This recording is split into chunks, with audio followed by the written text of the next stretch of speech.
الله تعالى ونفعنا بعلومه في دارين آمين. يا معلم رحمة حكمة علمني، يا معلم رحمة حكمة علمني، يا معلم رحمة حكمة علمني. ربي أدخلني مدخلا صدق وأخلي مرجا صدق واجعلني من لدنك نصيرا قدم إليك بين لسانك كله. بسم الله الرحمن الرحيم. نسألك يا من هو الله الذي لا إله إلا الرحمن الرحيم، الملك القدوس السلام المؤمن المهيمن العزيز الجبار بارئ المصور الغفار القهار الوهاب الرزاق الفتاح العليم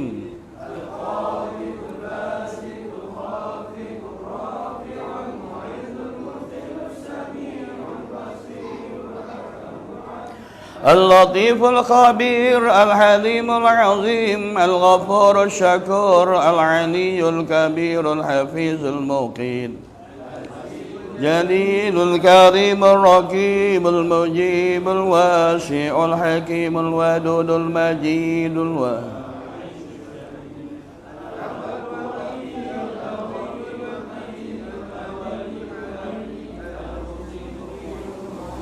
المحيي المميت الحي القيوم الماجد الواحد الصمد القادر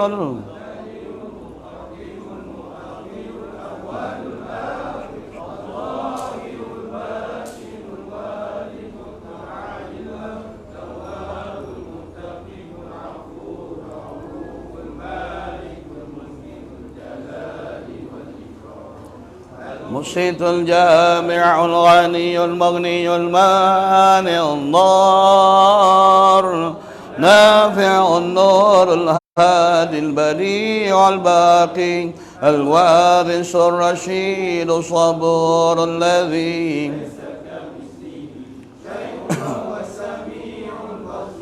اللهم صل أفضل الصلاة على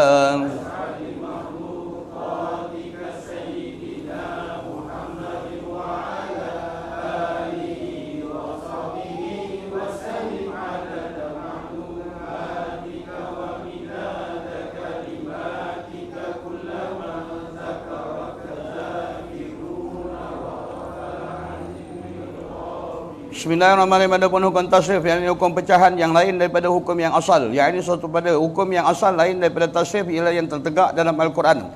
Yang ini merupakan di antara hukum yang diqada'kan oleh Allah, seperti mana yang tuan-tuan baca dalam doa kunut, fa innaka taqdi wa la yuqda 'alaik, ataupun dalam tuan-tuan baca wa qina syarra ma qadait, perkataan yang diqada'kan oleh Allah itu hukum yang mendatang. Bila mana tuan-tuan tiba-tiba dalam keadaan duduk, dalam keadaan senang, tiba-tiba datang di antara bala kena pada angin ahmar, yang ini peringatan dan hukum yang datang daripada Allah, maka yang ini perlu dalam keadaan direda, kerana di antara tak ada di antara penyakit dan tak ada di antara segala bala yang berlaku kepada manusia, melainkan adalah kunjungan kasih yang datang daripada Allah. Allah kalau dia sekal keadaan dia sayang pada manusia, dia sangat. Allah kalau dia sayang pada manusia, dia bala. Allah kalau dia sayang pada manusia, dia deritakan. Allah kalau sayang pada manusia, nescaya dia sempitkan. Ini petanda dia. Nisbah di antara kalau peringkat bagi orang awam, kalau andainya dikurniakan dia kesenangan, lalu dia mendakwa dia rasa dia hampir kepada Allah, kayu ukuran dia itu berlaku pada hati manusia. Kalau ditambahkan akan nikmat yang bentuk zahir, tetapi ditarik kekuatan ingatan dalam bentuk batin, bahawa nikmat itu merupakan istidraj, yakni perangkap yang makin banyak dimakan nikmat itu, makin jauh dia daripada Allah. Maka dengan sebab itu, nak kena tengok nikmat tu. Kalau nikmat itu sama ada dimentakarubkan, dimenghampirkan diri kepada Allah, maka orang tu tuan-tuan untuk mendapat dua laba. Laba yang pertama, kesenangan nikmat di dunia. Yang kedua, kesejahteraan di akhirat. Jangan sampai saya kata dalam bentuk yang kedua, yakni dibagikan dia dalam bentuk istidraj. Duit banyak, kereta besar, bini biasalah satu bini tua tu kau tu.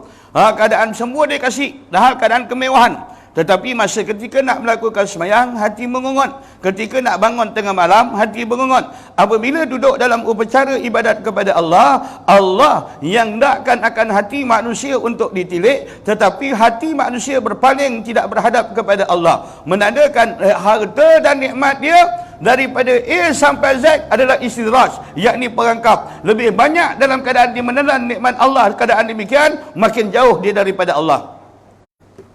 Ini kalau bahaskan dua di antara bala yang datang pada manusia ni dua. Satu bala dinamakan ditakrib, satu bala dinamakan dita'azib. Adapun bala yang dita'azib ini bala yang untuk mengazab. Bala seperti mana banjir yang menyabitkan pada kematian dan kemusnahan, angin ribut yang meruntuhkan bagi seluruh alam, hal keadaan berlaku penyakit ta'on. Ta'on ni tak akan berlaku melainkan daripada bila mana zina tak boleh dikawal. Ta'on ni bila mana zina tak boleh dikawal, Allah menyatakan dalam hadis qudsi, lalu aku sekat air daripada langit, maka bagaikan langit bagaikan besi, lalu merekahlah tanah pada ketika itu, lalu aku tebarkan akan ta'on, maka matilah bagi mereka yang ada di bumi pada ketika itu.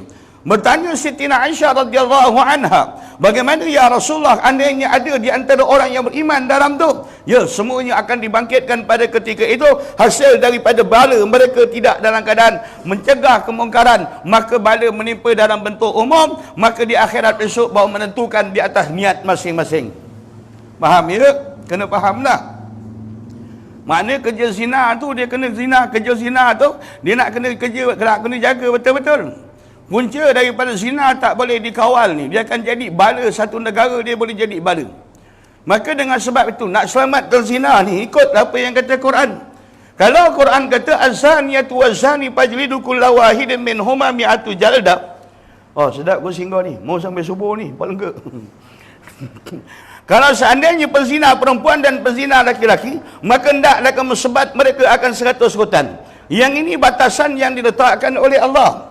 Allah dia tahu dia cipta manusia daripada air min ma'in mahin, daripada air yang hina, air yang hanyir. Kemudian diciptanya asal daripada Adam itu min salsalin ma'in, daripada tanah yang hal keadaan berbau busuk. Makna daripada kita tak ada dicipta daripada peringkat daripada awal permulaan sampai ke ujung. Dia tahu apa yang ada dimasukkan dalam jiwa kita ni. Satu yang dinamakan roh, nisbah daripada bentuk cahaya, dan satu lagi dinisbahkan yang ada juga pada binatang yang dinamakan dia nafsu. Faham? Malaikat tu kerja dia mudah pasal dia kerja rohani je. Syaitan tu kerja dia mudah, memang kerja dia buat jahat je. Yang jadi kacau antara malaikat dengan syaitan ni manusia. Pasal dalam dia ada roh, dalam dia ada nafsu. Ada kalanya dia tak perasan, dia boleh ulitkan benda tu, ulikan benda tu, dia boleh jadi satu. Dia semayang, tetapi bukan kerana kendak, bukan kerana kesedaran rohani, tapi mereka semayang atas desakan nafsu. Supaya jangan dituduh tak semayang, supaya hal keadaan segan menantu ada balik, kerana cucu ada balik, mengandangkan dah tua, maka dalam keadaan dia kena semayang, ataupun sebab di AJK masjid ke, ataupun dia kena semayang, ataupun sebagainya, DLL dan lain-lain lagi. Faham tu? Maknanya dalam ibadat ada lagi di antara jolokan nafsu. Kalau duduk meja depan ni lagi kuat dia nafsu. Adakah dia menceritakan agama Allah ini atas dasar kerana menuntut wajah Allah atau menuntut kemasyhuran di kalangan orang ramai? Adakah dia duduk di atas meja di hadapan ini, dia berceramah kerana menuntut bagi suka dan redha Allah, ataupun dalam keadaan mencari sedikit daripada habuan dunia? Yang ini tebing neraka ni. Tempat saya duduk ni tebing neraka. Dia salah saja niat, memang tergelincir ke belakang. Ini tebing ni. Bila orang ramai, dia akan rasa bangga, ke belakang neraka dia. Bila dalam keadaan orang puji, dia termakan, ke neraka dia. Saya ni, ke belakang saya. Kalau seandainya hal keadaan meletakkan jalan ilmu ini tadi bukan kerana Allah, ke neraka dia. Orang yang masuk ke dalam neraka min qabli an ya'budal wasan, lebih dahulu daripada penyembah batu dan berhala, siapa dia? Ulama. Ulama ni kacau bilau. Yang Rasulullah kata, aku lebih takut ulama ini lebih daripada Dajjal. Man hum ya Rasulullah? Siapakah mereka itu ya Rasulullah? Mengata al-ulama usu, ataupun dalam bracket dikatakan al-ulama ud-dunya, ulama yang hal keadaan Allah pilih di antara lisan dia untuk menghemburkan kalam Allah, lalu dia ambil, dicakup oleh nafsu dia untuk mengambil kesempatan peribadi, yang dia berceramah kerana hal keadaan merasa riak dan megah dengan ilmu dia untuk mencari kemasyhuran di kalangan orang jahil, kemudian mak jadi kepala di kalangan orang jahil. Yang ini ulama neraka. Ya bang ya. Ulama yang sebenar akhirat ni dia berhal keadaan berdakwah, Yang pertama bagi golongan ulama syariat itu dia berdakwah kerana dalam keadaan dia nak menarik umat ini kembali balik kepada Al-Quran, kepada sunnah, ijma' dan qiyas. Tujuan daripada ulama dunia ini, ulama syariat ini memperkenalkan manusia tentang ketuhanan Allah. Peranan ulama tarekat tu pula dia tak sama. Peranan ulama tarekat itu nak mengajar pada manusia bahawa di mana saja kau berada, wallahu basirun bil ibad, Allah tak pernah lepas walaupun satu kerdipan, walaupun satu lahzah memandang kelakuan hamba di atas dunia ni. Ini cara orang tarekat kempen supaya manusia sedar yang dia tu ada Tuhan yang sentiasa melihat. La ta'khudhu sinatun wala naum, yang dia tak pernah mengantuk dan dia tak pernah tidur. La yanamu wa la yasu. Begitu dalam sujud sahwi yang tuan-tuan buat. Bila faham dalam konsep ini, ada pun di antara ulama-ulama muhakkik, dia menceritakan bahawa dia merupakan orang yang dipilih oleh Allah untuk menghamburkan kalam-kalam, untuk menghamburkan pesanan Allah, untuk mengeluarkan ayat Allah, untuk menghamburkan nasihat daripada Allah kepada manusia. Maka dia bercakap sesuatu itu tadi kerana meraihkan dia dipilih oleh Allah. Maka kerja bagi pendakwah orang yang muhakkik ini menghamparkan hati. Bila Allah pilih kita, apa di antara yang kau perlu naikkan kepada Allah untuk ditilik dalam hati kau oleh Allah Ta'ala? Adakah kau berceramah dengan bangga, ataupun kau bangga hal keadaan ceramah kerana meraihkan kau dipilih oleh Allah, ataupun kau meraihkan engkau berceramah kerana kau hal keadaan dipilih oleh Allah daripada mulut dan lidah kau untuk menghamburkan kalam-kalam dan bicara Allah? Ikutlah. Allah tengok kat situ.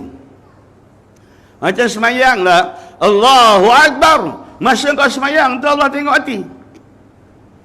Bila tengok hati kita, maksudnya dia faham tak, ataupun kita cakap bahasa orang Melaka, dia reti bahasa tak bahawa semayang ni pilihan Allah. Tak semua orang nak semayang, tak semua orang dipilih oleh Allah, tak semua orang yang diajak berbicara, tak semua orang diajak beribadat.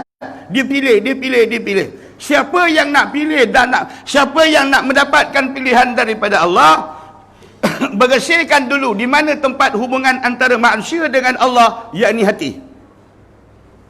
Kalau hati itu tak ada mabuk dengan dunia, tak ada mabuk dengan perempuan, tak ada mabuk dengan pangkat, tak ada mabuk dengan darjat, tak ada mabuk dengan kemegahan, tak ada mabuk dengan kemasyhuran, tak ada mabuk nak gila jadi ketua, tak ada mabuk dengan riak, takabur, ujub, sum'ah, hasad, dengki, keldai, unta, bagdad, tak ada dalam, maka layak hati itu mendapat telunjuk dan pimpinan daripada Allah. Siapa saja dengan syarat hati kosong. Orang kaya yang dah terlampau banyak duit tak pernah memikirkan tentang dunia.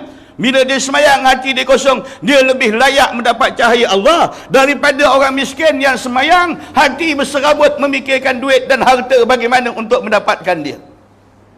Hati tu duduk sebelah kiri. Hati. Tarik nafas panjang-panjang, tahan. Dekat mana berdegup, yang itu hati. Dia sebelah kiri. Kau gaba-gaba kalau sebelah kanan, kau makhluk asing. Faham? Kenapa kau semayang tak ada hati kat Tuhan? Pasal kau dah cakap dengan bini kau, aku sayang, abang sayang kau sepenuh hati. Abang serahkan segala hati abang pada kau. Waktu kau semayang tak ingat Tuhan, pasal hati kau dah kasih kat bini. Balik ni cakap, bawa sini balik hati aku.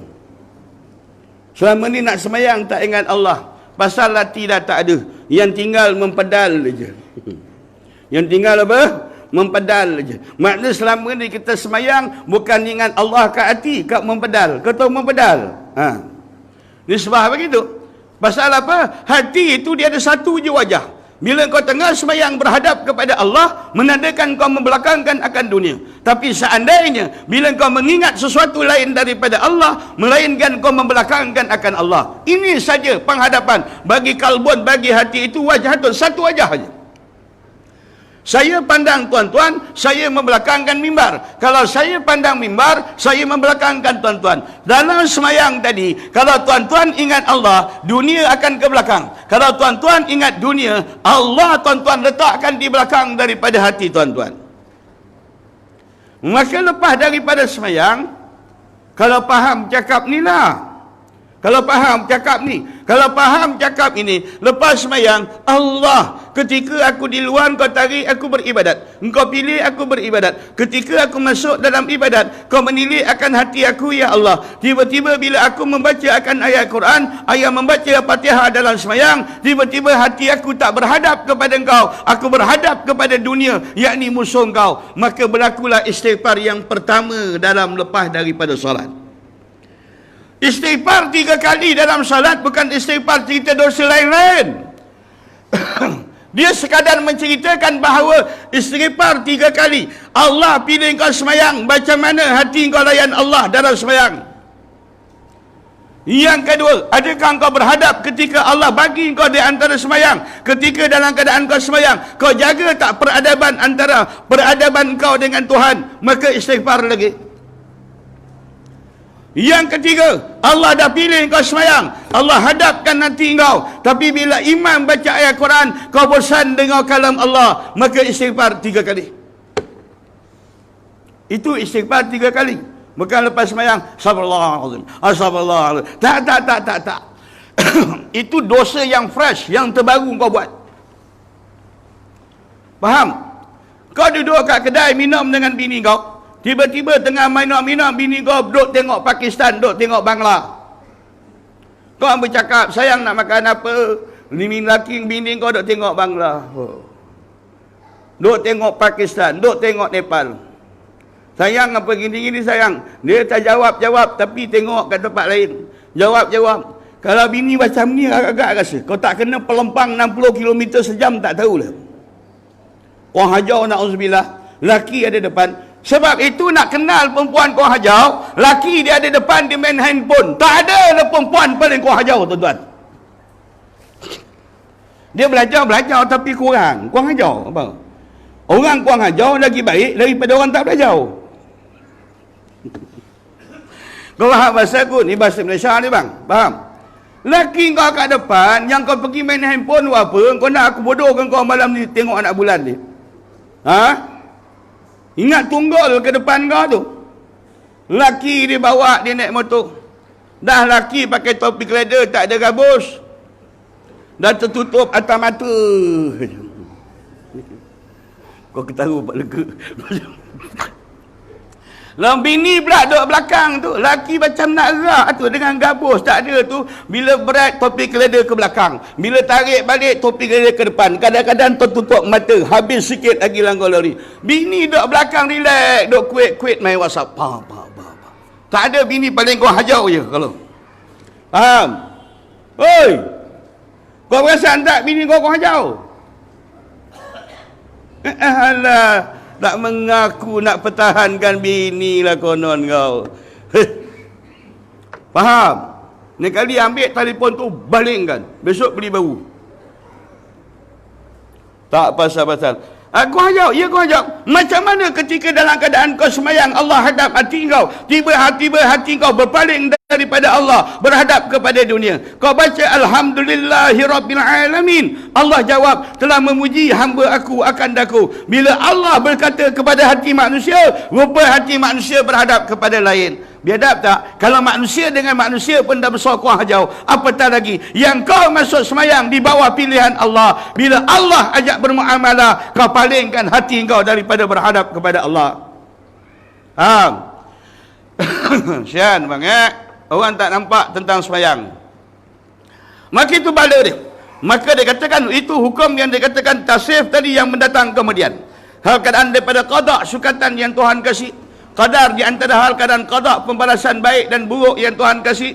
Qadar sikit dan persikit ataupun banyak, pendek ataupun panjang yang Tuhan bagikan kepada engkau, maka hendak dan kau redha. Maknanya kalau Tuhan kasih engkau rezeki, maka engkau kena redha. Pasal rezeki yang ada engkau pada engkau sedikit ni, tapi dalam keadaan kau rasa lapang dalam hidup engkau, dan yang paling utama engkau boleh melakukan ibadat. Yang besar lebih utama, agenda rezeki itu tak bermain dalam fikiran kau pada ketika engkau melakukan ibadat. Jangan minta tambah lagi. Takut dalam keadaan, ya Allah tambah aku rezeki, tambah aku rezeki. Tapi rupa-rupanya Allah tarik akan bertambahkan akan rezeki, Allah tarik cahaya dalam hati. Dia semayang, tapi hati tak ada hubungan dengan Allah. Yang ini sia-sia belaka lah tuan-tuan. Ya? Faham betul-betul? Rakaat pertama fikir nak sembahyang tarawih mana, rakaat kedua puasa apa nak makan, rakaat yang ketiga fikir raya besok nak ke mana. Padahal Tuhan yang disembah sedang menilik hati dia. Makna sendiri fikir, kadar mana kau tengok keagungan Tuhan di dalam jiwa kau. Kalau andainya kuatnya keagungan dan keperkasaan Allah dalam jiwa kau, maka makin kau merasa betapa biadab yang telah kau lakukan setiap kali beribadat. Allah ajak bermuamalah, kau berpaling daripada berhadap kepada Allah. Okey bang, ya, penat sembahyang. Pangpong, sembahyang. Tapi tak ada apa, tak ada kesan pada hati. Tak juga kenal Allah, tak juga takut Allah. Hal keadaan tak juga hampir kepada Allah, tak juga merasa keagungan Allah, tak juga pernah merasa kecantikan Tuhan jamal dia, tak merasa keperkasaan Tuhan pada qahar dia, tak merasa pada kemuliaan Allah pada jalal dia, tak merasa pada kesempurnaan Allah pada kamal dia. Ya bang, ya. Sebab itu Nabi kata, andainya manusia itu melakukan akan ibadat tidak bertambah takut mereka kepada Allah, takut hati ini ingkisar pecah hati, dia akan lebih berani melakukan maksiat dan lebih berani lagi melakukan dosa, bahkan lebih lagi dalam keadaan berani melakukan sesuatu tanpa rasa takut kepada Allah. Ini faham ya? Nak contoh, hadirin hadirat muslimin muslimat yang mulia, nak contoh? Nak contoh boleh, kita tak kedekut.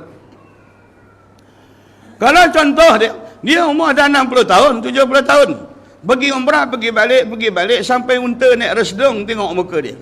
Bila dah mal dah pergi balik, hal keadaan dia menangis depan Kaabah, cium Hajarul Aswad sampai terselit kepala, bangla tarik keluarkan balik kepala daripada Hajarul Aswad. Oh, jenis macam ini.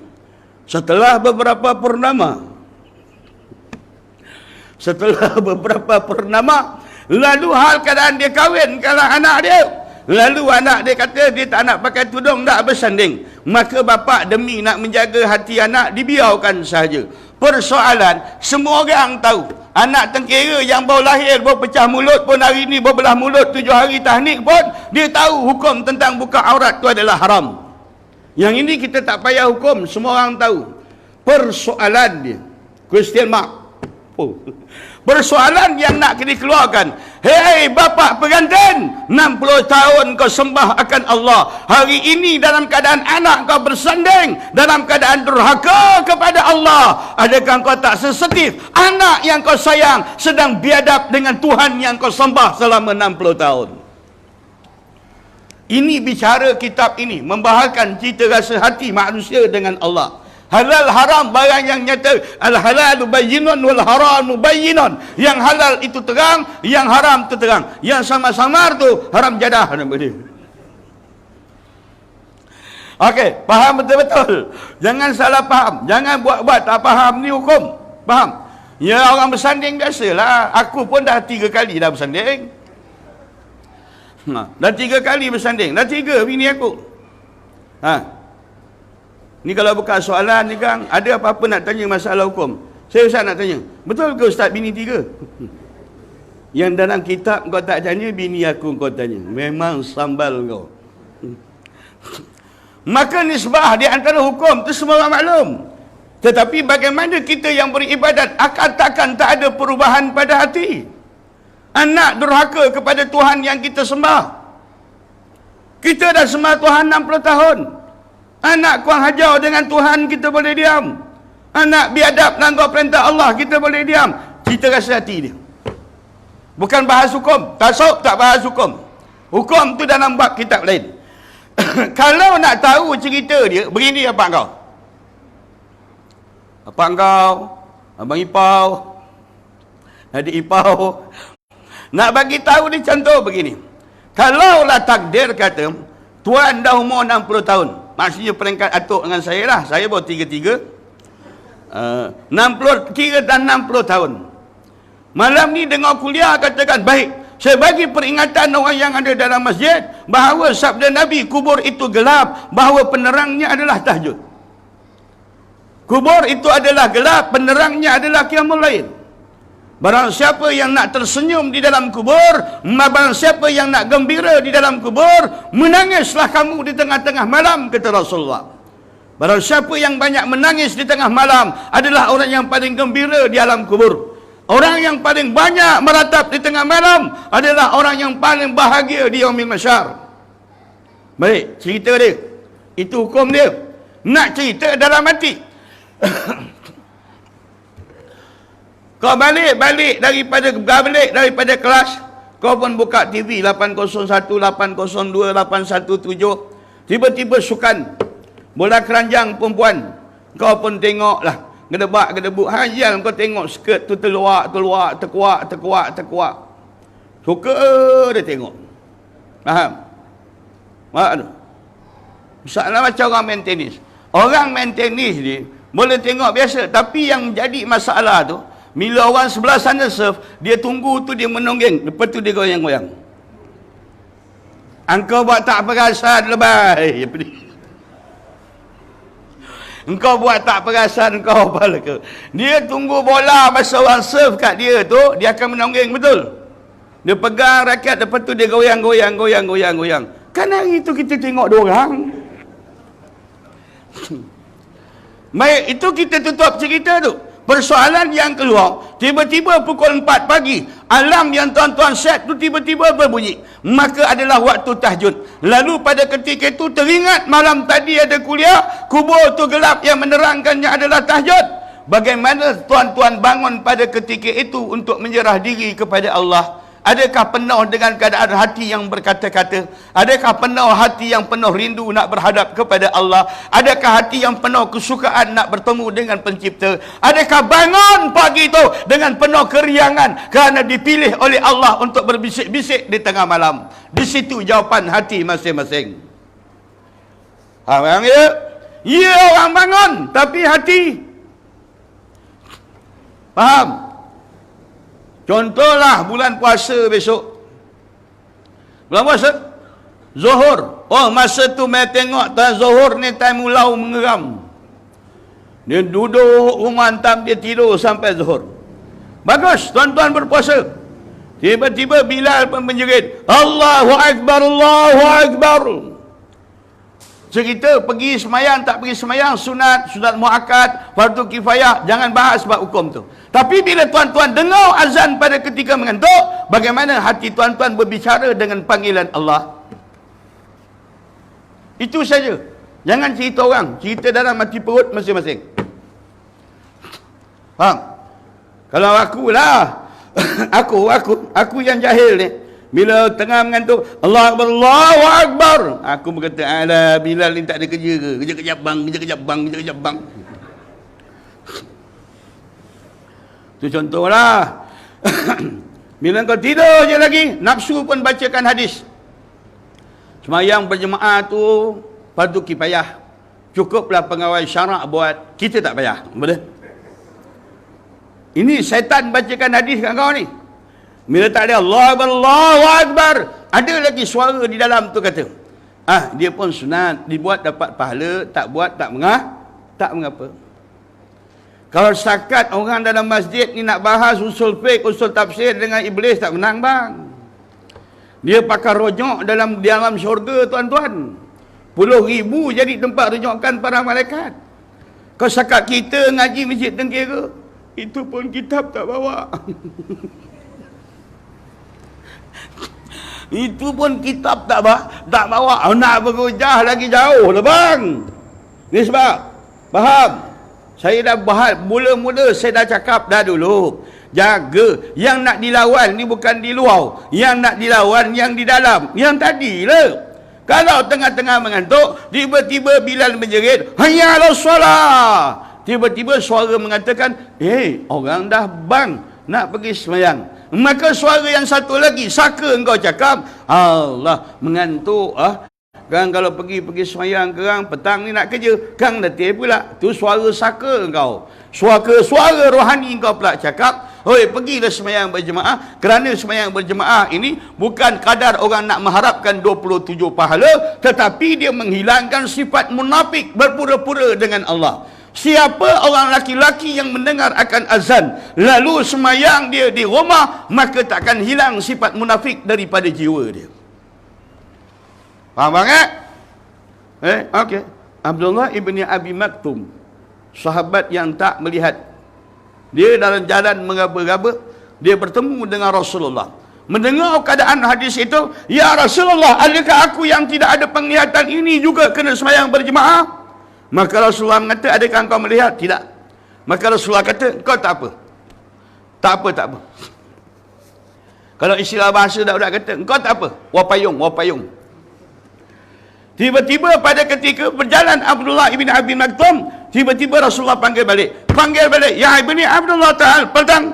Apa ya Rasulullah? Adakah di antara engkau ni mendengar azan? Ya, aku dengar ya Rasulullah. Engkau juga tidak terkecuali daripada solat berjemaah kepada solat berjemaah ya ibni Abdullah. Bahkan hukum tuntutan solat itu tadi berjemaah di hal keadaan Rasulullah takkan juga terkena kepada orang yang buta yang tak dapat melihat juga. Rasulullah tuntut hal keadaan pergi ke sembahyang berjemaah walaupun dia tidak melihat. Tengok ya? Itulah dia pun macam. Kalau AJK masjid 16 orang, 16 naik masjid, selamat. Tengah lagi AJK masjid, bukan tempat kau. AJK masjid ni dia masalah dia punya hormon tak berapa nak stabil. Hari ni pemiksa kira-kira head. Besok bendahari pula ni pas. Lepas tu pula dia punya AJK pula darah wiladah keluar. Jadi begitulah, dia tak berapa nak stabil. Kalau yang asas 16 orang AJK ni, kalau dia tetap dulu, nisbah bagi tarik manusia ke masjid, dia ikut aura pada pentadbiran masjid. Kalau aura tu kuat pada pentadbiran masjid, maka masjid akan dapat kunjungan. Kalau aura dia tak kuat itu bang. Bang sihat tengok. Pelan-pelan tu faham bang. Yang itu dia makan balak li ta'zib. Adapun balak ditakrib yang Tuhan kasih itu balak ditakrib apa dia? Balak yang Tuhan bagikan, bencana, malapetaka yang Tuhan bagikan kepada manusia, ditakrib untuk menghampirkan diri kepada Allah. Dia rajin semayang, tapi hidup dia susah saja. Tapi dia sabar. Semayang tetap dia semayang, tapi hidup dia makin lama makin susah. Dia tak mengkritik Tuhan, dia tak pernah putus asa, dia terus dengan taat segala perintah yang diberikan oleh Allah. Hidup dia susah, kereta tak ada, naik Honda buruk je. Kalau pergi rumah orang kahwin, tongkat pun tak ada, sandar kat tiang dia trek aja. Kalau dia tuang minyak pun, budak pam kena pegang motor dia, cushion pun dah tak ada penyangkut, angkat letak atas simen. Penutup minyak pun dah tak ada, pakai suak karbon simpul gitu je lebay. Malam lampu pun tak ada, melopong. Kalau hujan dalam tu boleh bela ikan seluang dalam tu. Metar dia dah gompong, tak ada apa. Kalau dia naik motor, isap okok pentik kat metar je. Tapi orang macam ni dia tetap semayang.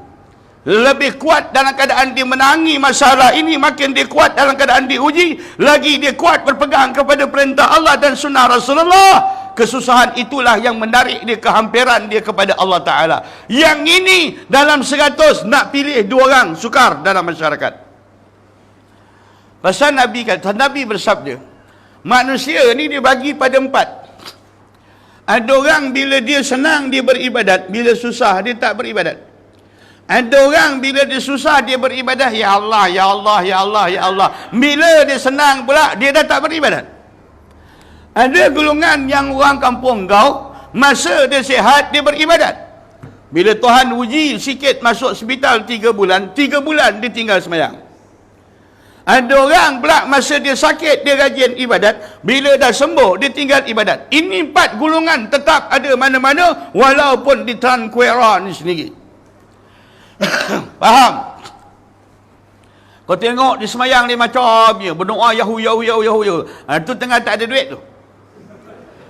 Bila dah hilang tu, duit dah dapat dah tu. Bantuan sara hidup dah dapat atau BRIM dah dapat tu. Habis BRIM besok kau tengok dia berdoa. Tangan imam pun bawah, dia atas kepala imam. Yang ni ragam biasa yang berlaku dalam masyarakat. Ada orang pula bila tak, dia kata masa susah dalam keadaan dia ni tak payah nak beribadat. Tapi bila dia senang, rajin dia beribadat. Ini golongan yang kedua. Orang yang syarat dia nak jadi waliullah, wali nikah senang. Wali nikah senang. Kau tak percaya, cuba kau kahwinkan anak kau dengan aku. Kejap je kau jadi wali kan. Ramai yang mengangguk. Allahu Akbar. Jadi wali nikah senang. Yang kata wali ni macam mana? Dalam susah pun dia tenang, dalam kaya pun dia tenang, dalam sihat pun dia tenang, dalam sakit pun dia tenang. Bila hati itu tenang, perkataan dalam bahasa Arab menyebut tenang ini ialah nafsul mutmainnah. Bila orang yang dah ada dengan jiwa yang tenang, dia tak perlu melangkah kepada Allah. Dia tak perlu melangkah kepada Allah. Allah sendiri yang akan jemput dia. Ya ayyatuhan nafsul mutmainnah. Segala jiwa-jiwa yang tenang. Yang mana tenang, sakit pun ibadat, sehat pun ibadat. Ada duit pun ibadat, tak ada duit pun dia ibadat. Dapat duit 1 juta pun dia ibadat. Hilang duit 3 juta pun dia ibadat. Yang ini jiwa waliullah. Ya ayyatuhan nafsul mutmainnah. Orang-orang yang bernafsu mutmainnah, yang jiwa yang tenang. Irji'i ila rabbiki radiyatan mardiyah. Kembalilah ahlan wa sahlan kepada Tuhan hal keadaan reda, meredai. Engkau reda akan Allah, Allah juga reda kepada kamu. Fadkhuli fi ibadi, masuklah di kalangan hamba-Ku. Wadkhuli jannati, masuklah ke dalam syurga-Ku. Itu orang macam tu. Kalau umur dia muda, Allah bagi dia 2 peluang. Dia Allah kasih dia syurga ni ada 2 bang. Syurga ni ada 2. Satu syurga di akhirat, satu dinamakan satu syurga jannatul akhirah, yang kedua jannatul ajilah. Jannatul ajilah, syurga yang dipersegerakan. Yang disegerakan. Ya? Masuk syurga. Orang masuk beramal ni nak masuk syurga, kau nak apa? Bidadari. Sekurang-kurang Tuhan akan bagi besok 70 bidadari. Semua orang akan dapat. Yang masuk syurga lah. Yang apa? Yang masuk syurga. Yang second hand punya bidadari, sekurang-kurang akan mendapat setengah daripada tu, yakni 40 orang bidadari. Faham? Cantiknya bidadari ni, jari kelingking dia ni kalau letak sebelah matahari, kata Rasulullah, gelap matahari, cahaya dia. Bidadari tahu, bukan bini kau. Bini kau jari dah cagu, letak kat matahari, dua-dua malap apa dia.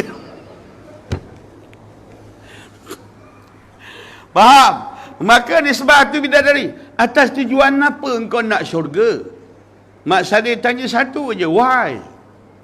Kau nak apa? Nak apa? Nak masuk syurga apa? Ada orang dia nak masuk syurga pasal dia takut masuk neraka. Masuk neraka. Ada orang masuk syurga, dia nakkan nikmat yang ada dalam syurga. Ada orang masuk syurga kerana dalam keadaan dia nakkan bidadari dalam syurga. Ahli syurga tu tuan-tuan, Allah kasih kekuatan nafsu dia 100 kali kekuatan nafsu dia. Nafsu seperti mana golongan Bani Nabi Allah Ibrahim alaihissalam, yakni hal keadaan kaum Nabi Allah Ibrahim. Nafsu dia punya kekuatan, hal keadaan pada ketika itu memang ada kekuatan, tetapi Allah pergandakan 100 kali tuan-tuan. Tiba-tiba bini kau datang terhege-hege. Abang. Ampi mana? Bidadari kata, jauh celaka. Ini bukan suami engkau lagi. Dia adalah suami pada ketika engkau di dunia. Di akhirat dia adalah suami kepada kami, kata bidadari. Padan muka kau. Faham? Oi. Kalau malam ni bini kau tidur kat dada, bang besok ke akhirat kita sama-sama masuk syurga. Oh tak berani abang. Takut jumpa bidadari besok tak nampak muka kau. Atas dunia kau pun bercinta melampau-lampau. Andainya diturunkan bidadari daripada langit, nescaya aku tetap memilihmu. Podah. Ayat kau tak bergagak-gagak. Andainya diturunkan 1000 bidadari daripada langit, nescaya aku tetap memilihmu. Kau belum tengok bidadari.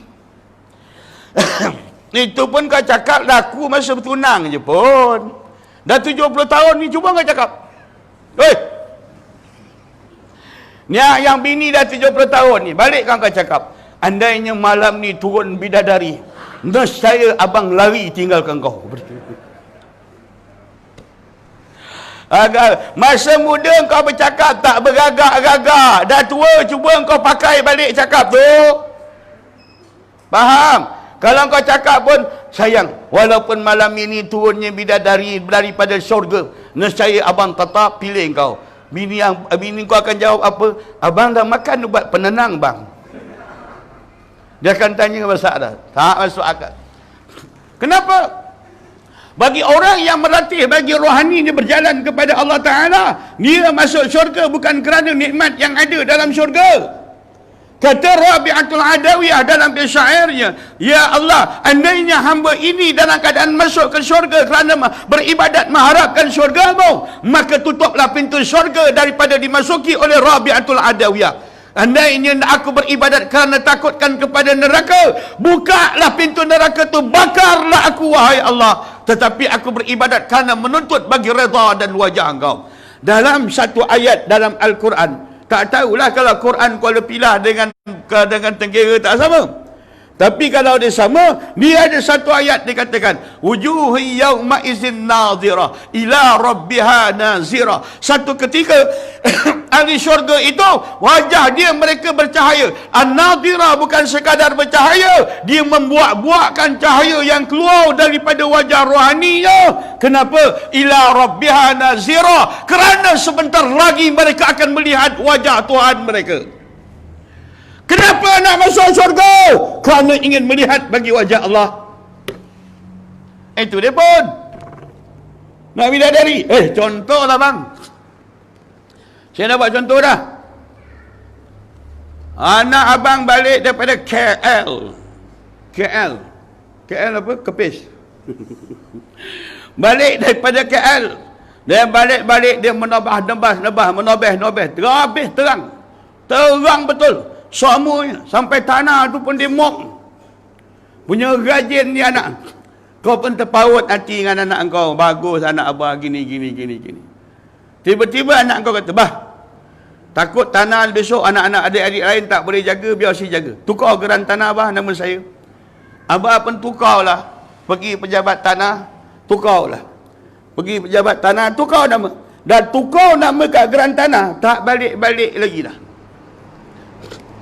Nak menunjukkan bahawa niat dia berkhidmat kepada bapa dia bukan nak menuntut bagi suka dan redha bapa dia, tetapi dia nakkan harta yang ada dekat bapa dia. Agak-agak kalau saya kiaskan, manusia mana yang menzahirkan kesyukuran? Dia beribadat kepada Allah bukan kerana dia itu Allah, tetapi dia beribadat kerana Allah. Dia hendakkan nikmat syurga yang ada di sisi Allah. Yang ini satu lagi di antara benda yang terkona niat manusia dalam menuntut bagi redha Allah. Okey bang, relax abang. Nak puasa jangan buat muka ketat. Relax. Bagus. Ikut bang. Ya. Bagus. Saya Alhamdulillah Ustaz, tahun lepas saya dapat puasa Rejab Syakban. 2 bulan betul-betul. Ramadan saya tak dapat. Alhamdulillah. Ada orang pula tanya, Ustaz, saya ada jual kopi. Kopi ni Ustaz, kalau Ustaz makan waktu sahur, Ustaz akan rasa kenyang je. Ni bagus. Saya kata kenyang bapak kau. Allah suruh puasa, suruh lapau. Yang kau pergi cari kenyang je apa pasal? Memang Tuhan nak suruh kau lapau. Yang kau pergi cari kopi kenyang, apa hal kau? Memang nak suruh kau rasa lapau. Kalau nak hilang rasa lapau, lepas zuhur tu, roti 2 buku. Lagi hilang. Bila lepas zuhur lah apa dia? Maka disebab begitu. Bila tak ada kata, saya ada kopi Ustaz. Ustaz makan kopi ni Ustaz hilang lapau. Oi, puasa bongok, Allah suruh lapau. Yang kau pergi makan kopi tu nak hilangkan lapau, dah tak power le puasa kau. Faham? Sian. Orang Melayu, saya cukup main kesian tengok orang Melayu. Orang Melayu ni puasa. Lembik. Macam kuda kena eat. Bangun tidur. Tengok jam. 11.10. Padahal dah 2.50 tu. Jarum tu panjang yang pergi pendek, pendek pergi panjang. Tidur lagi. Sekadar tidur je tu bang. Dia kata tidur tu ibadat. Kau tahu tidur tu ibadat, hadis dia macam mana cara sandaran dia? Ya Rasulullah, aku bulan puasa ni aku tengok perempuan baru tak boleh tahan. Faham? Tak boleh tahan tengok perempuan. Jalan bazar Ramadan dulu. Perempuan tu pakai t-shirt pula ketat, baju lengan pendek.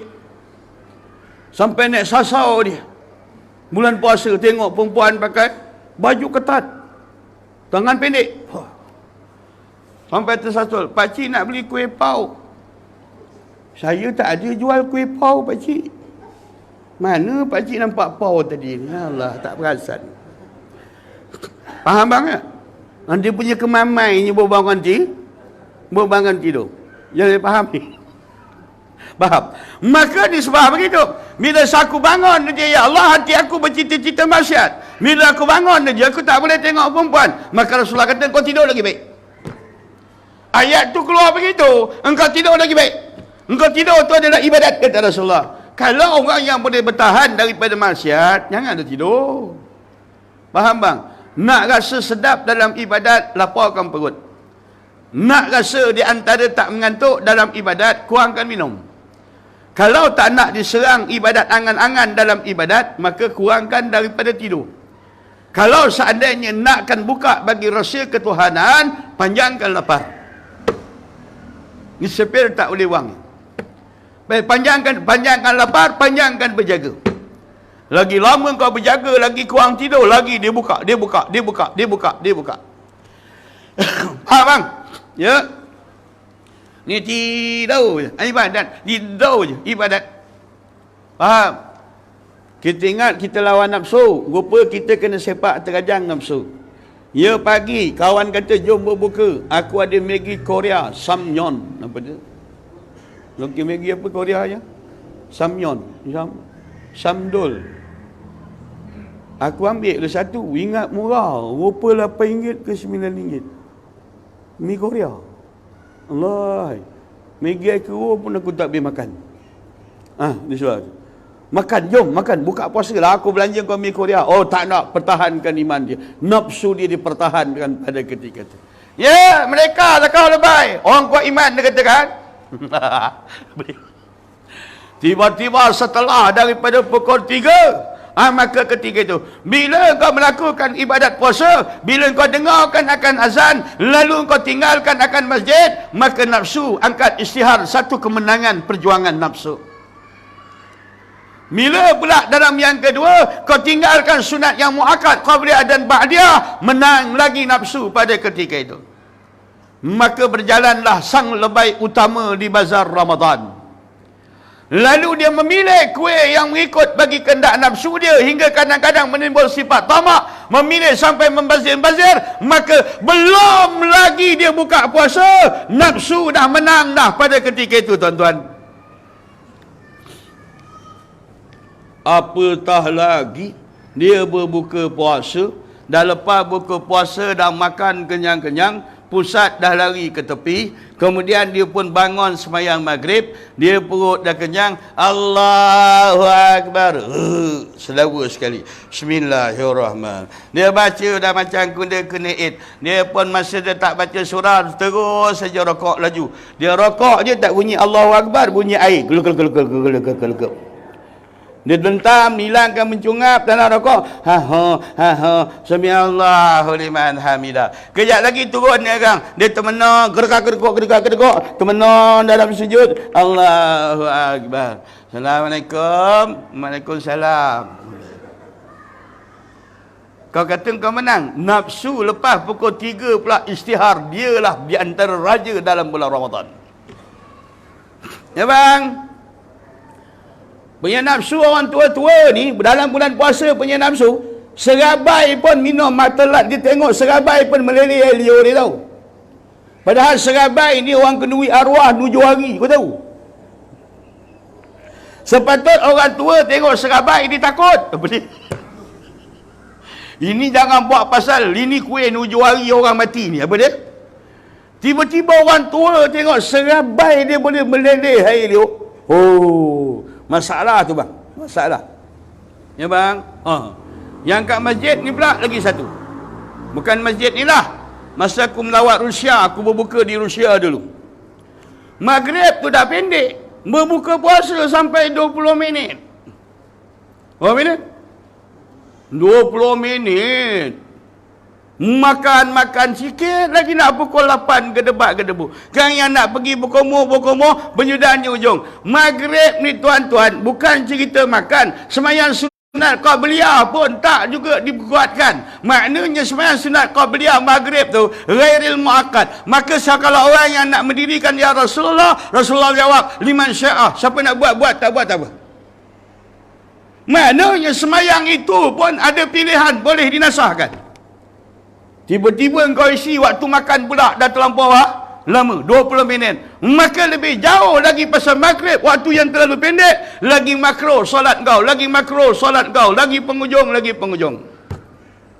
Faham? Ada orang pula berbuka sikit dulu. Yang ini imam banyak dapat pahala. Orang bang je, kita makan korma. Makan korma, kena air segelas, air susu, gedebak-gedebuk. Kita makanlah kuih 2-3 keping supaya tak timbulkan keinginan dalam semayang. Lepas tu komo-komo semayang. Makan korma je dulu. Semayang. Kenapa imam dapat pahala? Kalau semayang maghrib, dia pas waladhalin, dia pun baca Yasin. Satu masjid maki dia berasap. Tu kata imam dapat pahala. Faham banyak? Bukan pahala dia puasa, dimaki dia makmum. Dah tadi berbuka makan korma.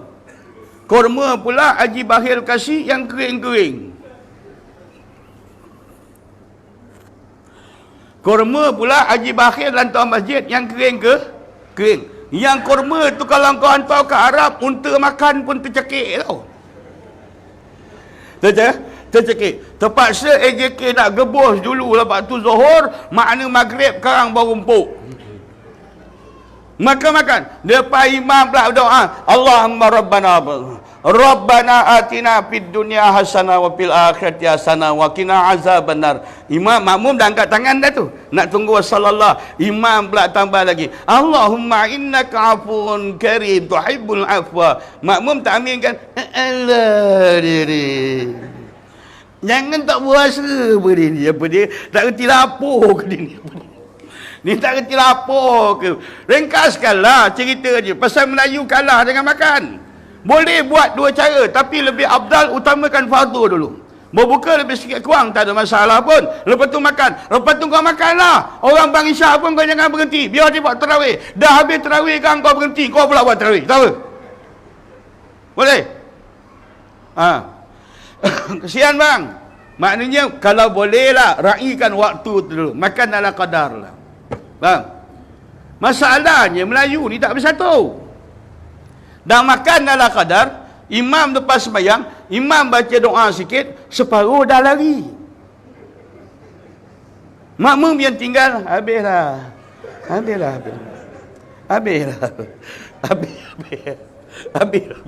Kau nisbah dia. Nah, habislah. Begitulah dia, faham? Dia tak boleh Melayu ni. Kau nak kata dulukan makan pun tak boleh, nak dulukan semayang pun tak boleh. Maka nisbah paling baik dulukan semayang dulu, yang tu lain bab, hukum yang lain cerita lain. Makan dulu korma, gedebak-gedebuk. Korma ni bang, yang import daripada Arab ke Malaysia, bukan orang Melayu bang Pengasas besar dia adalah Cina Kelantan bang. Dia perangai dia bila dia dapat orang hadiahkan dia korma, dia cuba bangun tidur dia makan 2 biji. Di situ dia dapat aura tenaga pada waktu bangun pagi makan korma 2 biji. Akhirnya tuan-tuan ingat yang import korma yang terbesar ni apa dia? Tak. Cina Kelantan yang terbesar. Bang Tengok anak bulan malam ni Malam ni. Malam besok. Kalau malam besok tuan-tuan anak bulan orang tengok anak bulan, tiba-tiba tak dapat jawapan. Tuan-tuan duduk, datang pas sembahyang duduk, kejam mata. Tiba-tiba dengar suara akan keluar. Yusuf Tayyub. Menanda dah masuk, besok boleh berbuka. Menandakan waktu sembahyang dah masuk. Dia pakai suara apa? Yusuf Tayyub. Faham ya? Faham betul ya? Dia pergi ke Arab, boleh cari. Ana mau korma safina. Korma Safia. Safina Sarpia bukan nama korma, tu nama anak Yusuf Tayyub. Kau faham? Kau jangan pergi Mekah cari anak mau korma Safina. Safina. Arab kata Safina bapa kau. Mana ada korban Safina? Itu korban Safia nama anak Yusuf Tayyub lebay. Kau jangan buat hal ke Arab tu bay. Malu tenggera lebay. Apa dia? Allahu Akbar. Itu nisbah dia. Maka itu balak ditakrib dan dengan balak ditakzib. Balak ditakrib dengan balak ditakzib. Habis, kita habiskan sikit lagi. Maka dua di antara inilah suatu yang dikatakan qadar daripada Allah Ta'ala. Sempurna iman tiada sempurna melainkan dengan mengerjakan seluruh syarat dan reda qadar daripada Allah Ta'ala. Engkau dalam keadaan takdir kata engkau dah taat perintah Allah. Apa yang Tuhan perintah, yang Tuhan tegar, semua dah kau tinggalkan. Maka dengan qada tu pula menentukan bagi kejitunya di antara iman kau. Baik, faham? Ya. Bila dia rajin sembahyang, dia tak buat maksiat. Tiba-tiba anak dia musibah.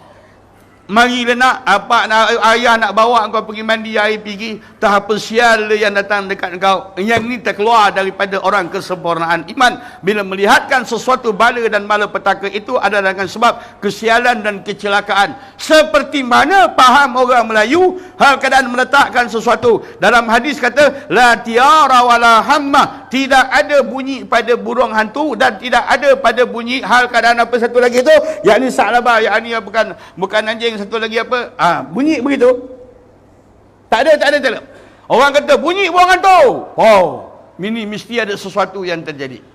Rasulullah, bila tengok burung gagak, orang kata tak lama ni kemarau akan sampai. Yang ni tak boleh. Yang ni amalan syirik.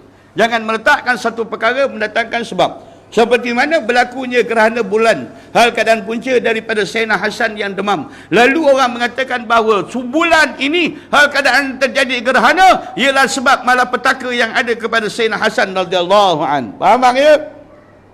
Macam kau tengok cerita 60-an dah. Lelaki dia pergi belayau, tiba-tiba dia basuh pinggan jatuh. Alamak, apa khabar dengan kekanda? Apakah telah berlaku pada kekanda? Oh kekanda, kepala bapa kanda.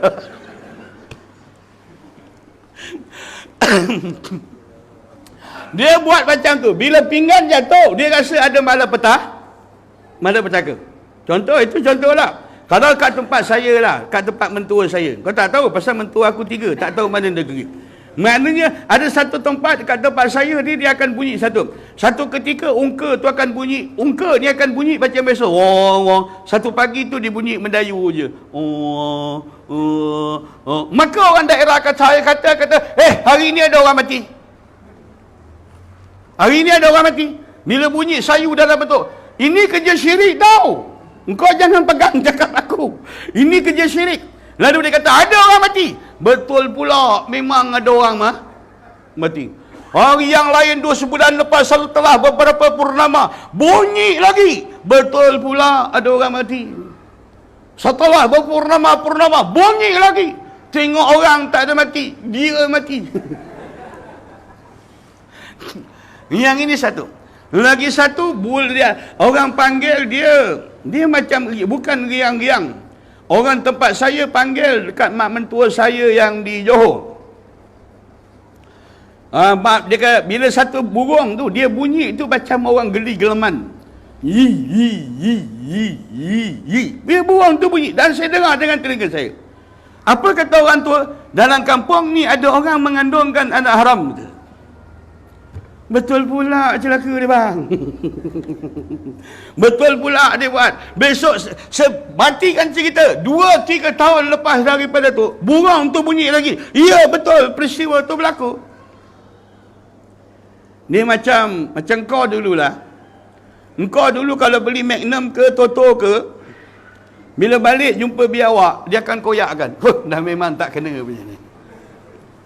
Kau buat lupa pula kau. Kan masa kau beli aku tumpang RM2 dulu kau. Itu pahaman dia. Dia beli nombor ekor tu lain cerita. Yang itu sekadar kesilapan dalam maksiat. Tetapi bila dia i'tiqad jumpa biawak itu mendatangkan suih, yang ini masalah i'tiqad syirik. Jaga baik-baik. Jangan salah faham lah bab ni. Yang ini tak boleh, tak boleh. Buang hantu bunyi, ada cerita dia. Buang gagak bunyi, ini ada cerita dia. Contoh, sumpahan buang gagak. Dia kata gagak ni kau jangan najukkan dia. Kalau kau bunyi, kalau dia bunyi, kau bunyi, malam kan kau tidur, telinga kau berkudis. Telinga kau berkudis. Aku cakap ni, tapi aku pun tak berani nak ngajuk kau ni. Pasal dah 3 kali telinga aku berkudis. Ini pahaman orang. Maksudnya bila buang gagak bunyi, dia ajukkan buang gagak. Lalu dia kata, kau jangan ajukkan buang gagak, nanti telinga kau berkudis. Kebetulan benda tu nak mengesahkan kerja syaitan. Benda tu terjadi. Faham betul-betul? Faham betul-betul. Kau jangan kencing kat busuk jantan tu. Bengkak kerang. Bengkak kerang. Tak tahulah apa yang bengkak. Dia kata tak ada bengkak-bengkak, tak ada bengkak-bengkak. Dia pun menyangkung atas busuk jantan. Kau kenal tak busuk jantan, busuk betina? Astagfirullahalazim. Kau kenal busuk jantan? Kenal? La ilaha illallah. Mana ada jantan betina ni yang Tuhan tak tunjukkan? Dia semua clear dia. Clear dia. Kalau kau tengok busuk tu dia naik, dia tegak tu jantan. Kalau dia melepih tu betina dia. Gambar ni ada kat mana? Kat mana? Belakang ketam. Belakang apa? Belakang ketam. Kau pernah tengok tak ketam jantan, ketam betina? Ketam jantan ditunjuk cuc. Ketam betina ditunjuk zoom, ada sikit. Faham? Ketam yang tak ada tanda tu ketam kayu.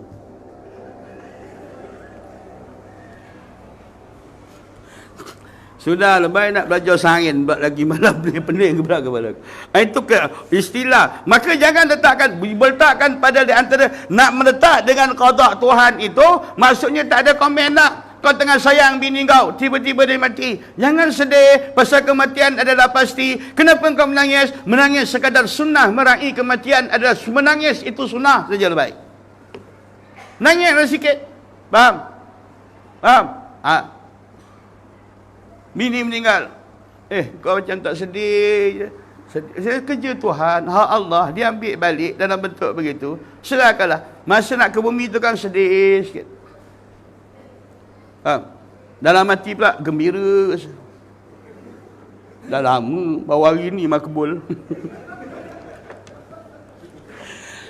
Saya bergurau kak, minta maaf kak. Okey. Habis. Maka jangan letakkan qada macam tu. Bila dia rasa musibah, ni tak boleh, ni dulu aku dah ada benda janji-janji. Aku ada janji dekat busuk tu, kalau aku dapat anak laki-laki, aku akan hantar sekian. Tiba-tiba dia tak hantar, budak tu dapat bala. Maka dikatakan berpunca daripada perjanjian tu. Faham? Cik Ahmad Al-Bab, dia menangis. Kenapa? Piramli tak hantar lapor diri kat gua. Faham? Dia bawa Ahmad Al-Bab pergi gua. Kau tengok bini jin, bagaimana dia ngagar Ahmad Al-Bab. Deng. Rupa agar ni power. Kau tak percaya, balikkan, cuba kau agar bini kau. Deng. Memang dia ketawa je. Bagaimana bini jin ngagar Ahmad Al-Bab. Faham? Kau dah terlupa cerita lama ni. Kau asyik tengok sukan tu terjun papan anjal je. Kau dah terlupa sukan-sukan bab lain. Maka redha lah. Allah nak tarik bini, nak tarik laki, nak tarik anak. Anak yang besar seranti itu umur panjang, yang keluar universiti pula umur pendek. Redha tu bang. Saya bang, sikit lagi bang, sikit. Ni kuliah lah bang, besok pun mana-mana negeri tak ada kuliah. Saya ambil contoh. Satu ketikanya saya kenal dengan satu keluarga yang agak susah lah. Dia ada satu anak yang macam tak cukup akal, perempuan. Jadi anak laki-laki dia berpangkat. Satu ketikanya mak dia ni mengaji dengan saya. Wan pun tak tahulah apa lemalang nasib Wan dapat anak cacat dalam bentuk macam ini, begini.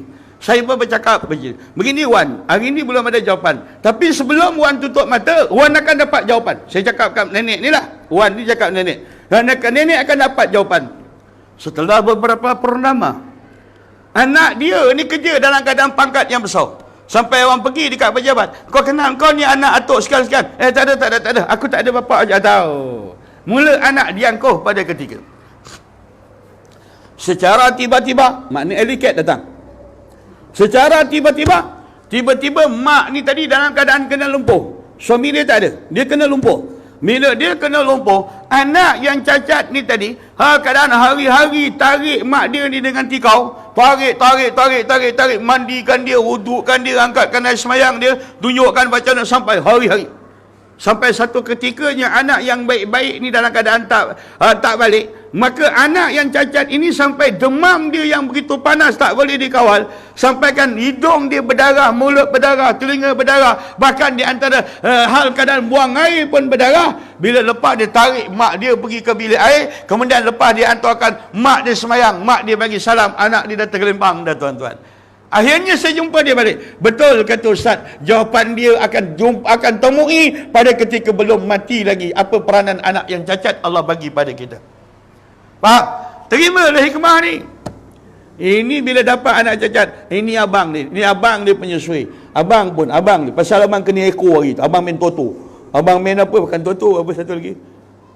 Ialah kebajikan masyarakat dia apa? Loteri. Abang kena loteri. Sebab tu anak tu cacat. Abang tu anak dia cacat. Jangan letakkan sebab bentuk macam tu. Macam orang Yahudi. Orang Yahudi, bila dia tengok orang juling, orang Yahudi buat satu keputusan. Kenapa anak ni juling? Kerana bapa dia mendatangi mak dia melalui jalan belakang. Ini orang Yahudi punya keputusan. Allah tegur ayat ni, nisaukum harsul lakum fa'tu harsakum anna syi'tum. Ayat ni, kisah-kisah ni. Makna orang Yahudi ni dia melarang dia marah, hujah Rasulullah. Bila perempuan dalam keadaan haid, maka jangan dihampiri. Boleh berbual dan begini, tetapi tidak boleh melakukan hubungan kelamin dengan isteri yang dalam keadaan haid. Maka orang Yahudi protes, mana boleh, makan boleh bersama, berjalan boleh bersama, tidur boleh bersama, tiba-tiba bab itu tak boleh bersama. Maka keluar hadis Nabi mengatakan, jangan kamu mengambil di antara anggapan-anggapan orang Yahudi yang mengatakan apabila melihat anak yang juling itu berpunca daripada perbuatan bapa sekian-sekian, sempena adalah ayat yang mendatangkan perkataan syirik kepada Tuhan. Sempena itu jaga baik. Okey bang. Dah isyak dah bang. Maka taat perintah Allah, redha, dan juga wajib atas hambanya redha akan hukum Allah Ta'ala dan mengikut suruh Allah Ta'ala dan Rasulnya. Yang itu mutlak bang, jangan tinggal-tinggal. Semayang pulun.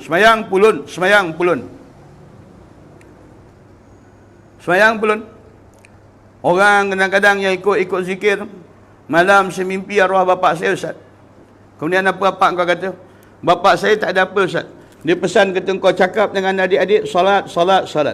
Perkataan mimpi orang-orang macam ni, orang ahli ibadat ni, yang mengadu pada saya bukan seorang bang, bukan 2-3 orang. Dah berbelas-belas orang datang mengadu mimpi arwah bapa, pesan pada adik-adik jangan tinggal solat. Yang ini jaga baik-baik. Jangan jadi rumah tu mak bapak dah tua mendirikan solat, tegakkan agama, dia biarkan anak beranak dia, adik beranak anak dia dalam keadaan meninggalkan solat, runtuhkan agama. Tak ke keluarga tu jadi katun, bapa tegakkan agama, anak runtuhkan agama. Ya. Bahaya orang tak semayang ni. Kalau boleh jangan makan. La ta'kulu illa bittaqi. Jangan kamu makan dengan makanan itu melainkan dengan orang yang bertakwa. Jangan hampiri pada orang yang tak semayang. Kerana orang yang tak semayang ini sentiasa diekori oleh murka dan laknat daripada Allah. Jangan bersahabat dengan orang tak semayang. Kalau ngikut lagi tuan-tuan tengok dalam asar dia menceritakan Rasulullah berpesan, andainya di antara kau mati berpesanlah, janganlah ditanamkan mayat aku di sebelah polan bin polan yang tak sembahyang itu. Maka bertanya sahabat, kenapa ya Rasulullah? Bagi orang yang tak sembahyang ini diseksakan akan dia. Kalau andainya kamu bersebelahan dengan kubur mereka, cempias azab itu akan terkena kepada kamu, kata Rasulullah. Pokok pangkal, kekuatan ummah, kekuatan bangsa berpunca tunggak dia pegang dulu sembahyang. Halaukan manusia ke masjid semayang dulu, bila ada hidayat semayang, hidayat yang lain dia akan berkembang. Kalau tanpa daripada hidayat semayang, hidayat lain tak ada apa. Baik pun cerita dia pakai jubah, dia pakai serban, kalau solat belum ada istiqamah, belum lagi tahu tentang hakikat solat, yang lain dia akan jadi rapuh. Beletihlah dengan anak tu suruh dia semayang, beletihlah dengan laki tu suruh dia semayang. Ya kak, ya? Faham? Akak pagi-pagi tu kejutkan laki tu, bang, bangun semayang bang, bangun semayang. Macam tu ayat dia. Jangan tiap bang, kan dia berdiri terus bang. Faham? Bang, bangun solat bang, dia tak ada juga. Akak muda lagi, usap dari dia. Sayang, bangun semayang sayang, bangun. Nanti dia terkebir-kebir, dia pun bangun semayang. Faham? Faham tak tu? Kalau laki akak dah tua, panggil, sayang masa waktu 3 kali akak tiap panggil dia tak datang, naik datang katil tu kak, baca Yasin, bongkau dia tu kak, apa dia, cukup main dia takut Yasin tu kak. Baca kak Yasin. Pasal kau baca Yasin kat kepala aku? Pasal orang tahu kalau baca Yasin kat kepala tu dekat tu. Faham? Kadang-kadang orang masjid pun syirik juga kerja dia. Woi, orang masjid ada orang sakit, orang masjid pun baca Yasin, padam orang tu, mati. Besok ada orang sakit, kita tanya, betul ke nak panggil kami? Biasa kalau panggil kami tak ada harah. Dia anggap Yasin tu sebagai padamkan orang. Kau jaga baik-baik. Ini Yasin jawab. Tujuan Yasin tu permudahkan urusan. Tak ada kena-mengena dengan mati. Permudahkan segala urusan. Dulu saya mengaji pondok. Satu makcik tu ibu tunggal. Dia banyak rumah sewa. Dia panggil saya, Ustaz, tolong bacakan buat sembahyang hajat. Supaya dia kata, bacakan Yasin, biar ramai orang datang sewa. Saya budak-budak pondok pun masa tu saya bacakanlah Yasin. Ramai orang rumah sewa dia penuh. Lepas tu dia bergaduh dengan orang sewa. Ustaz, bacakan Yasin biar dia keluar. Kau ingat Yasin ni adik-beradik bapak kau? Tadi kau suruh Yasin panggil orang, lepas tu ambil Yasin balik halau orang. Suka-suka engkau. Main musim politik lagi pula. Parti tu baca Yasin, parti tu baca Yasin. Penyudah yang berlaga, Yasin dengan Yah. Faham tak kau? Oi. Orang pilihan raya lah. Parti mangkuk pun baca Yasin, parti besen pun baca Yasin. Masing-masing nak menang. Penyudah yang berlaga, Yasin dengan Yasin. Apa kau tu? Ni sebab begitu. Semua duk alatkan Yasin, duk alatkan Yasin, duk alatkan Yasin. Itu dia. Asal sikit Yasin. Asal sikit Yasin. Yasin ni dibaca lepas subuh. Maka dia akan bagi kekuatan, dia akan bagi nur dalam hati, dia bagi akan suntik semangat, dia bagi cekal dalam hati. Baca dia lepas subuh. Lepas sembahyang subuh terus sembahyang isyraq. Sembahyang isyraq 2 rakaat. Buat tasbih. Pagi dia tak ada suruh zikir kata wasabbihu bukratan wa arsila. Pagi zikir dalam bentuk tasbih, bukan zikir-zikir yang lain. Lepas tu buat duha 6 rakaat. Duha Nabi tak buat di rumah, Nabi buat di masjid. Jangan buat di rumah. Duha ni datang masjid, sembahyang duha. Sembahyang duha di masjid. Lepas sembahyang duha di masjid, kedebuk, baru boleh baca sikit daripada Al-Quran. Lepas tu baru mula tidur. Tidur di situ adalah hukum dan sunnah. Lain tak ada. Yang lain tu semua nafsu kau. Jadi puasa betul-betul. Pasal puasa ni Tuhan letakkan natijah puasa tu dah ada. Bila dia kata kutiba alaikumusiyam kama kutiba alal ladzina min qablikum la'allakum tattaqun, moga-moga kamu jadi orang yang bertakwa. Apa maksud takwa? At-taqiyun, orang yang kebal daripada maksiat. Faham? At-taqiyun, orang yang tegah, yang kebal diri dia daripada segala anasir. Ini maksud taqiyun. Dan 40 tahun kita berpuasa, tak juga tambah takut kat Tuhan. Mana motun, maknanya nawaitu puasa, belum lagi dalam keadaan menepati. Jangan banggakan puasa sangatlah. Saya ada bela kucing. Pukul 5 saya masuk sangkau, pukul 7 kan saya bagi makan. Dia tak mati. Maksud kucing pun boleh puasa. Faham? Oi. Faham? Aku tanya budak zoo, kau ajar tak buruk orang hutan ni puasa? Ajar ustaz kadang. Pagi saya tak kasih makan. Sekarang dah masuk azan kan saya bagi makan. Makan dia ustaz. Mati tak? Tak mati. Jangan kau bangga-bangga. Orang hutan pun boleh puasa. Oi. Faham?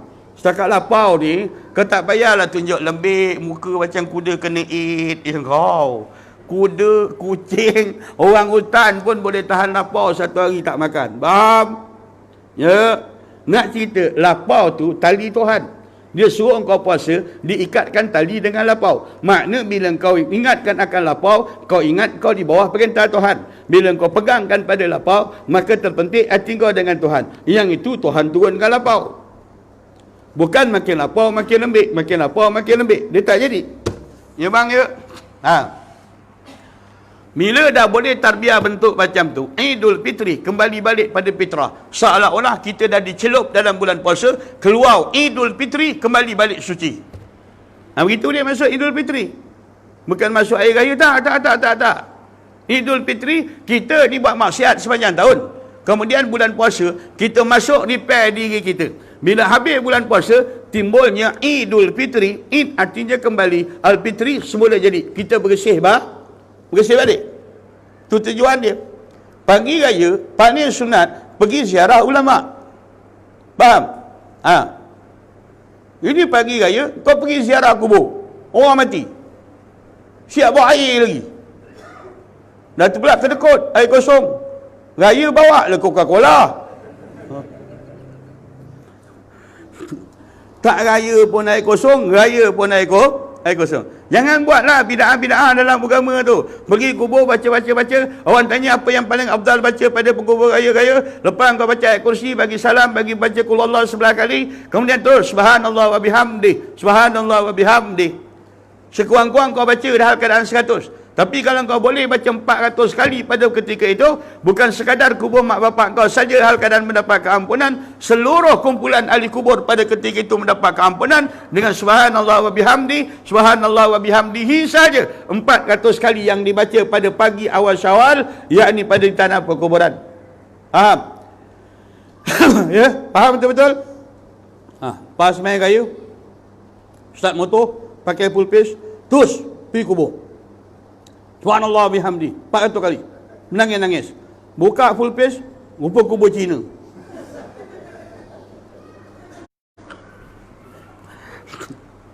Pagi raya, maka tu diambil lah muakkad dia, basuh subhanallah wa bihamdi. Bawa air tak boleh. Kalau saya kat Solok Garong tu pun, kadang-kadang JKK pun ada kalanya bahlul juga. Tak pasal-pasal kubur tu kau pergi balut kain putih, buat apa bahlul? Siapa suruh kau balut kubur dengan kain putih? Tak ada penghiasan pada kubur ini melainkan amalan mutlak orang Yahudi, tuan-tuan. Mengecat kubur amalan orang Yahudi. Tak payahlah. Biar kubur tu dah beli yang biasa punya batu. Pasal bila hujan dia kena lumut. Lumut ni makhluk yang hidup, dia bertasbih dan bertahmid. Bila kau beli yang licin tu, dia tak melekat, tak ada lumut, tak ada apa. Jadi pergi raya. Kalau saya kat Solok Garong tu datang lambat. Wah, dia datang dia. Dia pergi raya tu, pergi kubur dah siap pakai baju raya. Bawa air, termenung adik-beradik. Seorang tak reti nak baca. Lepas tu tanya, Ustaz, tolong doakan sikit. Boleh lah. Ustaz, tolong curahkan air. Oh, sorry. Curah air bukan kerja aku dia. Air apa ni? Air sejuk. Saya pun sindir. Pagi raya ni, bawa lah. Apa kau suka apa? Teh tarik. Curah kan teh tarik. Bodoh. Macam orang Melaka dulu punya bodoh. Dia air raya dia gantung ketupat kat tiang seri. Roh balik makan. Tanya nenek, pagi raya ada lagi? Roh tak balik ke? Ada. Nenek tu lupa tok pisau. Tak boleh nak belah. Faham? Buang khurapat. Orang perempuan, saya peringatkan, dalam satu ayat dia ada dua hukum. Nahaitukum an ziyaratil quburi fazuruha. Aku tegah kamu daripada menziarah kubur, maka ziarah oleh kamu. Orang perempuan diizinkan pergi kubur selagi tak melanggar syarak. Tapi kalau kau pergi kubur dengan baju berkala-kala, dengan kasut tumit tinggi kau, dengan kau berhias macam Pontianak dapat bantuan, Kau berhias macam Pontianak dapat brim kau berhias. Kau tiba dekat kubur tu, hantu kubur tengok kau pula baca ayat kursi. Punya ngeri. Ini dah jatuh haram kak. Akak ingat pagi tu boleh pergi syafaat pada lelaki. Bahkan cara akak pergi kubur lagi, menambahkan lagi azab bagi suami dalam kubur. Pasal dia tak wasiat pada akak. Kau kalau pergi kubur aku, jangan bersolek-solek, jangan timbulkan fitnah. Tapi dia tak wasiat. Akak pergi dalam bentuk macam tu. Akak ingat boleh dapat bagi syafaat pada suami, bahkan menambahkan lagi azab pada ketika itu. Ya kak ya? Tak payah anda pergi kubur kak oi. Hantu kubur pun sesak tengok akak. Akak pergi sembahyang air raya, bawa duit lebih sikit, masukkan dalam tabung masjid. Ya Allah, aku bersedekah pada pagi ni ya Allah, hal keadaan atas nama arwah suami aku. Pop masuk. Faham tak Yang itu lagi laju daripada akak pergi kat kubur. Faham? Tenang je. Ya Allah ya Tuhanku, ni duit pencen arwah suami aku ya Allah. Aku masukkan ya Allah, aku sedekahkan, moga pahalanya disampaikan kepada arwah suami aku. Benjol lonjong. Pom masukkan. Masukkanlah. Lagi laju bang daripada tahlil. Tahlil ni lebay banyak pembohong. Ajak orang kampung pergi tahlil. Yang tak sembahyang asar pun ada tadi tu. Mana nak sampai? Tak sampai. Yang datang semayang tu, yang datang buat tahlil tu, la ilaha illallah, la ilaha illallah. Dekat dalam kocik ada kad yang warna oranye tu. Imam berdoa ditumpang, ya Allah dengan berkat imam ni first prize ya Allah, dengan berkat imam ni first prize ya Allah. Kalau meletup aku kasih imam separuh ya Allah. Kalau meletup aku bagi imam separuh. So, tak ada berkatnya bang. Paling senang nak hapuskan kiriman pada orang mati, sedekah. Bagikan kurma pada orang. Ya Allah, aku bersedekah kurma pada jiran aku ni ya Allah, di atas nama arwah suami aku Polan bin Polan. Nah. Atas nama arwah isteri aku Polan bin Polan. Nah. Atas nama arwah bapa aku. Nah. Atas nama arwah mak aku. Nah. Atas nama arwah pak mentua aku. Tak payah. Anak dia ada apa dia? Kau tak payah nak bodik-bodik orang tua dia. Faham? Yang tu lagi laju lah.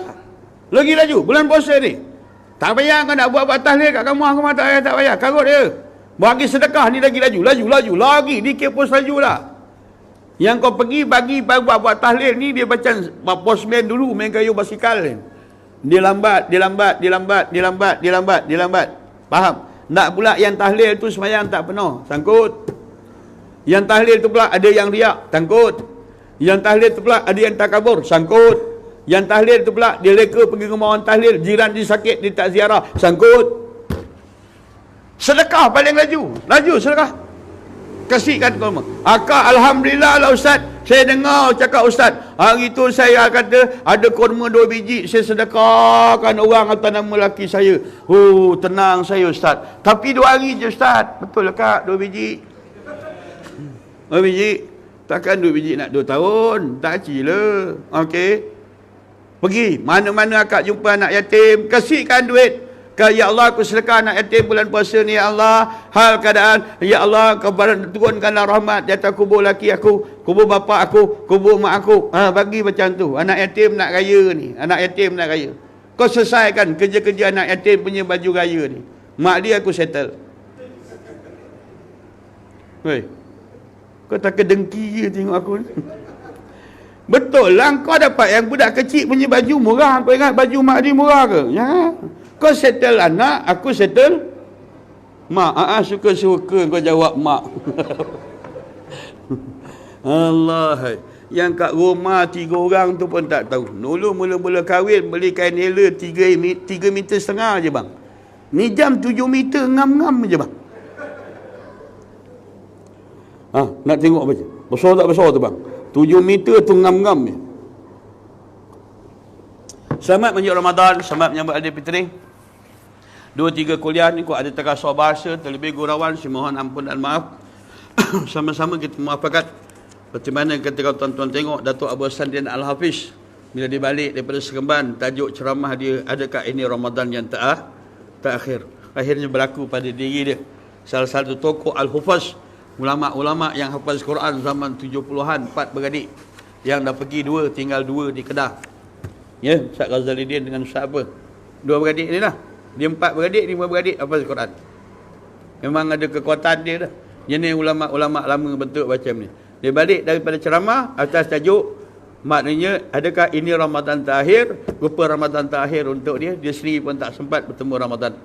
Moga kedua-dua beradik ni yang banyak jasa dia dalam negara, yang banyak bagi penerangan, yang banyak bagi apa-apa kita hal keadaan bagi ilmu kita dalam Malaysia ni. 2 beradik, Dr. Harundin dan Abah Sanaldin. Moga-moga dua-dua beradik ini mendapat daripada golongan orang yang abrar, mendapat keampunan daripada Allah. Moga Allah merahmati bagi roh keduanya. Bi asraril Fatihah. أعوذ بالله من الشيطان الرجيم بسم الله الرحمن الرحيم الحمد لله رب العالمين الرحمن الرحيم مالك يوم الدين إياك نعبد وإياك نستعين اهدنا الصراط المستقيم صراط الذين أنعمت عليهم غير المغضوب عليهم ولا الضالين. Saya ada kebekalkan kertas selawat kepada tuan-tuan sebelum kita tutup majlis penghujung daripada Syaban bulan Rasulullah. Kita sama-sama bangun, kita berselawat. Kertas tu simpan, nanti akan lain ni. Besok senang selawat, tak payah patut state. Kumpul kertas tu, cukup 7 peluang pergi umrah.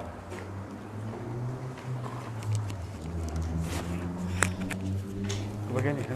Apa kan? Kau baca 3 Siapa kertas tu?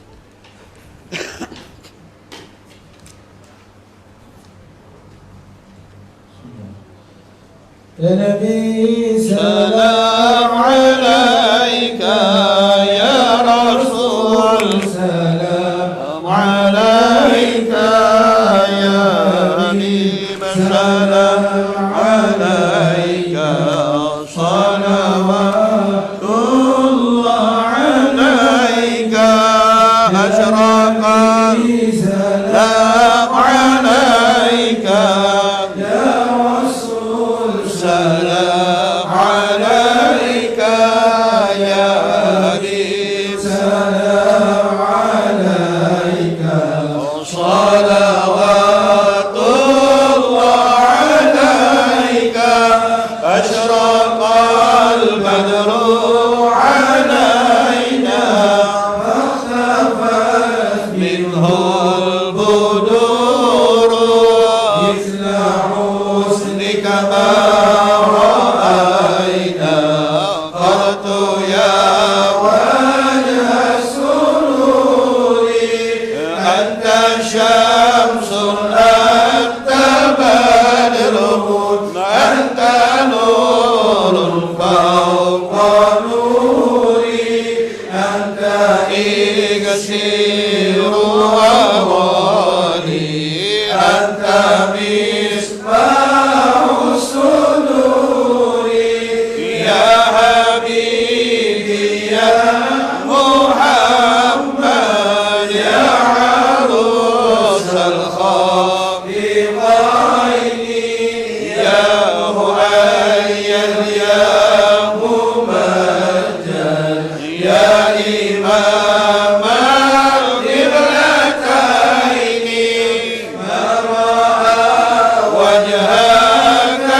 صوت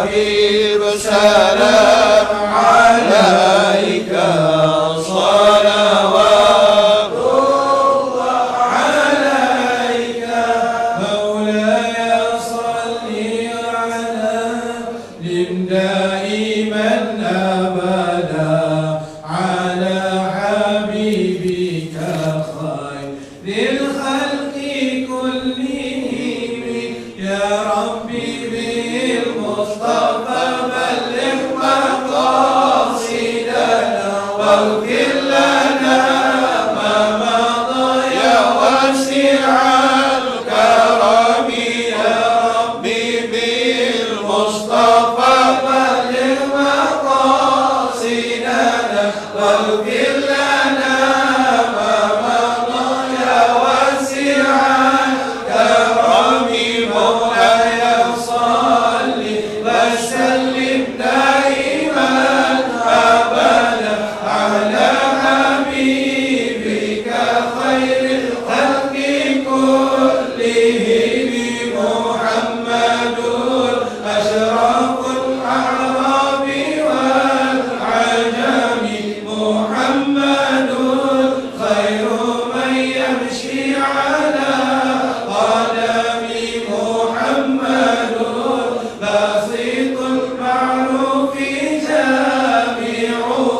تجعلنا يا ربنا من الغافلين والمردودين برحمتك يا أرحم الراحمين بجاه سيدنا محمد صلى الله عليه وسلم بجاه سائر مشايخنا وأساتذتنا بركة بسم الله الرحمن الرحيم بركة القرآن العظيم وبأسرار